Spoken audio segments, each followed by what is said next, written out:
jihad panggilan jiwa, santri dan ulama tetap setia, berkorban pertahankan Indonesia. Saat ini kita telah merdeka, mari teruskan perjuangan ulama, berperan aktif dengan dasar Pancasila, Nusantara tanggung jawab kita. Bismillahirrahmanirrahim. Assalamualaikum warahmatullahi wabarakatuh. Alhamdulillahi rabbil alamin, wassalatu wassalamu ala asyrafil anbiya'i wal mursalin, Sayyidina Muhammadin wa ala alihi wa ashabihi ajmain. Alhamdulillah, pada pertemuan kita hari ini adalah kita akan mempelajari sejarah kebudayaan Islam. Yaitu jadi tema kita pada hari ini adalah membahas tentang strategi dakwah Nabi Muhammad sallallahu alaihi wasallam. Ya, di mana pada pertemuan sebelumnya kita mempelajari awal mula kenabian Nabi Muhammad sallallahu alaihi wasallam. Nah, ketika Rasulullah diangkat menjadi nabi, Nabi Muhammad mendapat tugas untuk menyebarkan agama Islam. Adapun strategi-strategi yang dilakukan oleh Nabi Muhammad sallallahu alaihi wasallam dalam dakwahnya, yang pertama yaitu jadi strategi dakwah Nabi Muhammad sallallahu alaihi wasallam di Mekah pada waktu itu, yang pertama adalah dia melakukan dakwah rahasia. Jadi setelah mendapatkan perintah dari Allah melalui wahyu, maka Nabi Muhammad mulai mengatur langkah strategi pengembangan dakwah Islam di kalangan masyarakat Quraisy Mekah. Langkah awal yang beliau ambil adalah melakukan dakwah secara rahasia atau secara sembunyi-sembunyi di lingkungan keluarga dan sahabat-sahabat beliau yang bisa dipercaya. Jadi pada waktu itu langkah sembunyi-sembunyi ini dipilih karena dapat mengantisipasi reaksi orang-orang Quraisy yang kaget dan belum bisa menerima ajaran yang berbeda dengan keyakinan mereka. Dan pertimbangan pengikut Nabi yang masih sedikit, sedangkan ancaman dan siksaan masyarakat kafir Quraisy masih kuat dan status kota Mekah sebagai pusat agama bangsa Arab. Nabi Muhammad, jadi pada waktu itu Nabi Muhammad melaksanakan dakwah Syria selama 3 tahun atau dakwah sembunyi-sembunyi. Jadi dia melakukan dakwah itu selama 3 tahun. Jadi pertama-tama Nabi itu menawarkan Islam kepada orang-orang terdekatnya dulu. Jadi pertamanya di keluarga terdekat, orang-orang terdekat, keluarga besar, serta sahabat-sahabat karib beliau. Jadi mereka diajak untuk memeluk Islam. Jadi dalam sejarah Islam dikenal sebagai as-sabiqunal awwalun atau orang-orang yang paling dahulu dan pertama masuk Islam. Jadi siapa orang yang pertama yang terdahulu masuk Islam? Jadi yang pertama adalah istri Nabi Rasulullah sallallahu alaihi wasallam. Siapakah itu istri Nabi? Adalah Khadijah binti Khuwailid. Kemudian siapa lagi? Yang kedua adalah Zaid bin Harisah. Jadi itu yang kedua ya. Kemudian yang ketiga adalah Ali bin Abi Thalib. Jadi Ali ini adalah sepupu beliau. Jadi sepupunya sendiri. Kemudian yang keempat masuk Islam yaitu adalah sahabatnya Nabi, yaitu Abu Bakar As-Siddiq. Jadi inilah sahabat yang paling dekat dengan beliau. Jadi kemudian pada waktu itu Abu Bakar setelah memeluk Islam, Abu Bakar bersemangat dalam berdakwah. Jadi semangatnya Abu Bakar bertambah. Ya, jadi dia Abu Bakar bersemangat dalam berdakwah.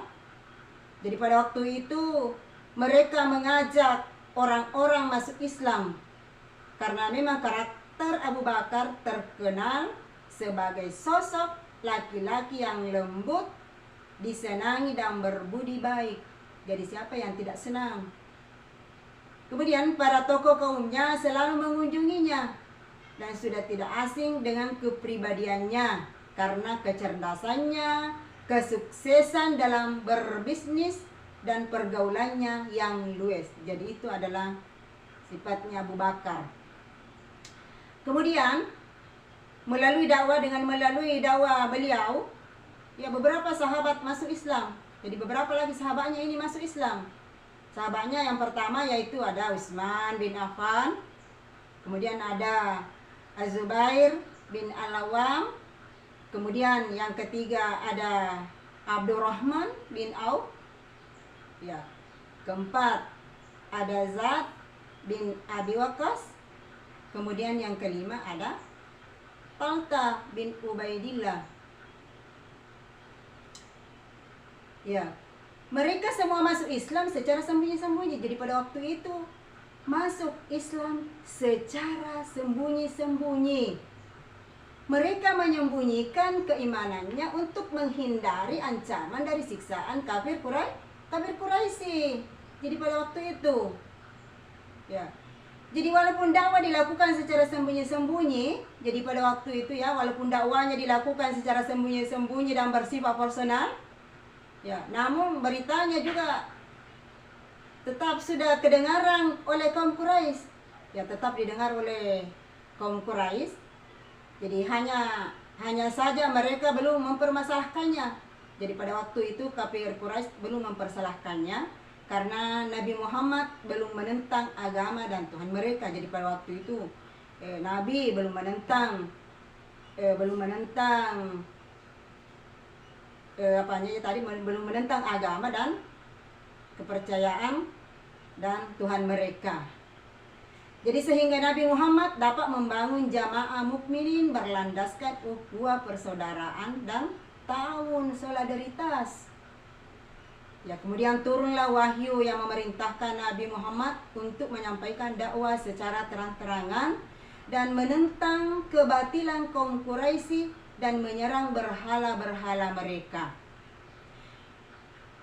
Kemudian strategi dakwah Nabi Muhammad SAW yang kedua yaitu dia melakukan dakwah terang-terangan.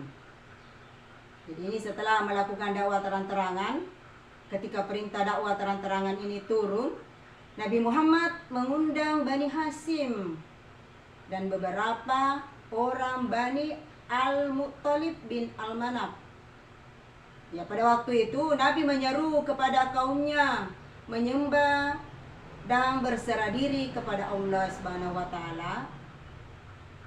Namun pada waktu itu apa yang terjadi? Semua kerabatnya menentang Rasulullah.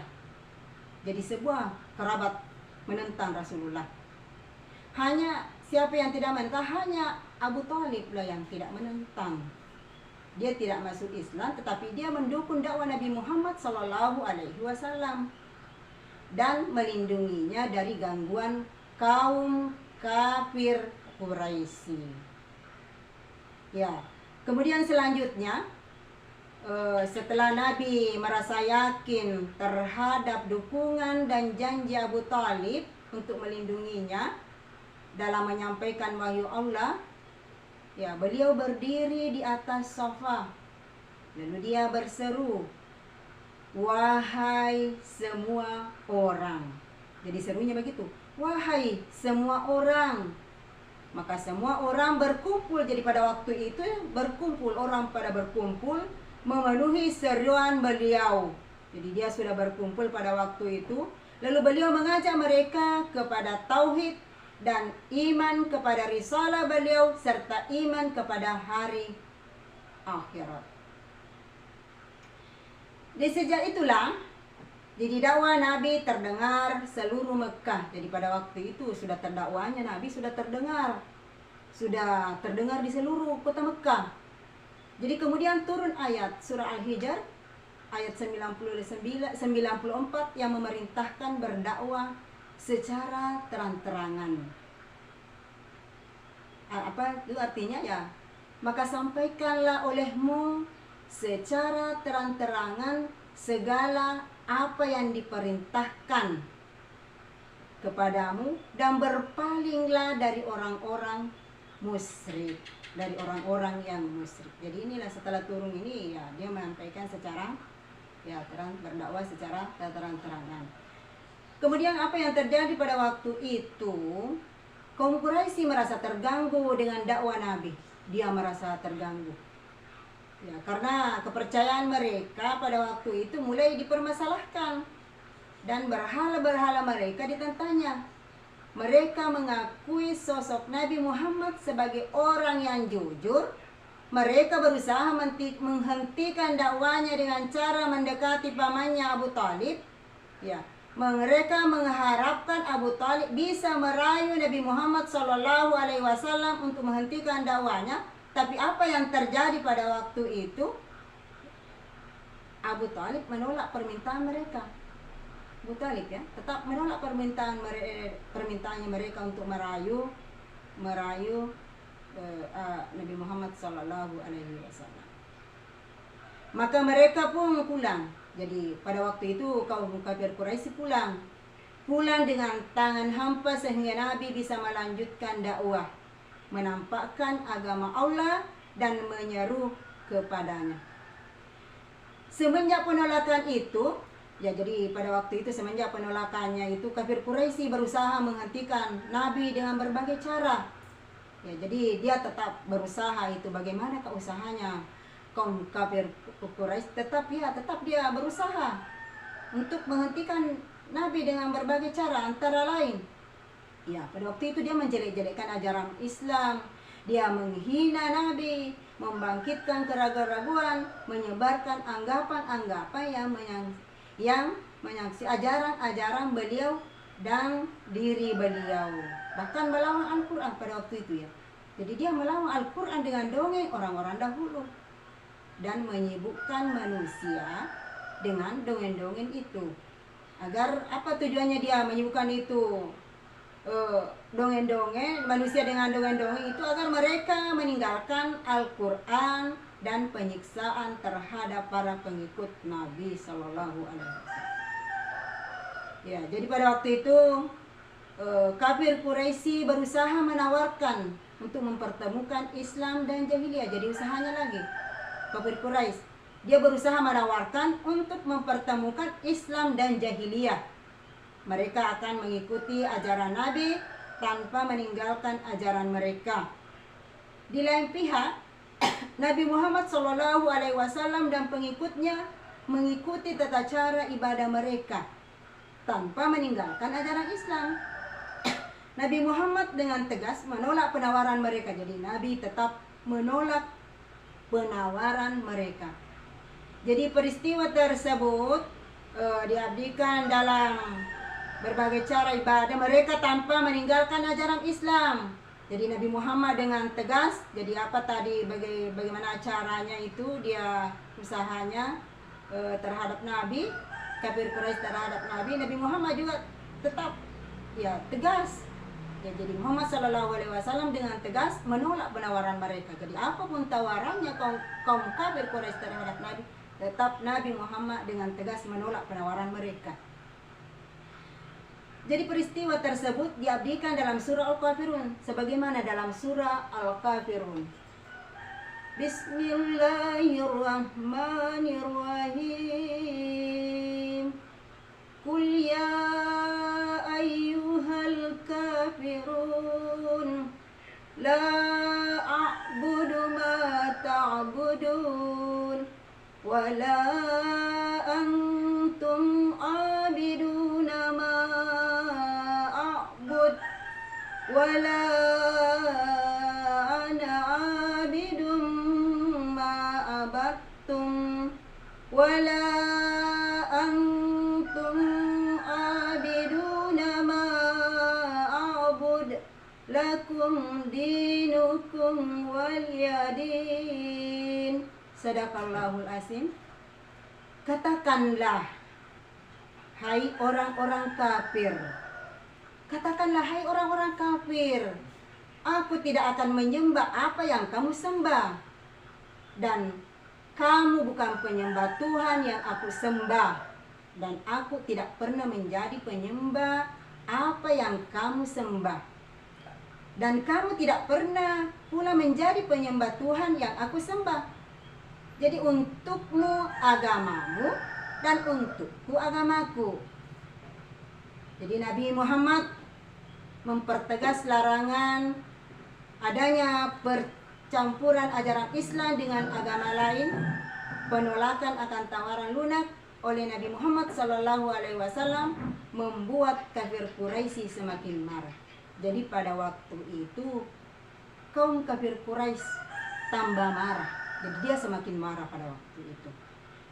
Jadi karena dia semakin marah, akhirnya kafir Quraisy tetap menekan dan menyiksa para pengikut Nabi Muhammad sallallahu alaihi wasallam.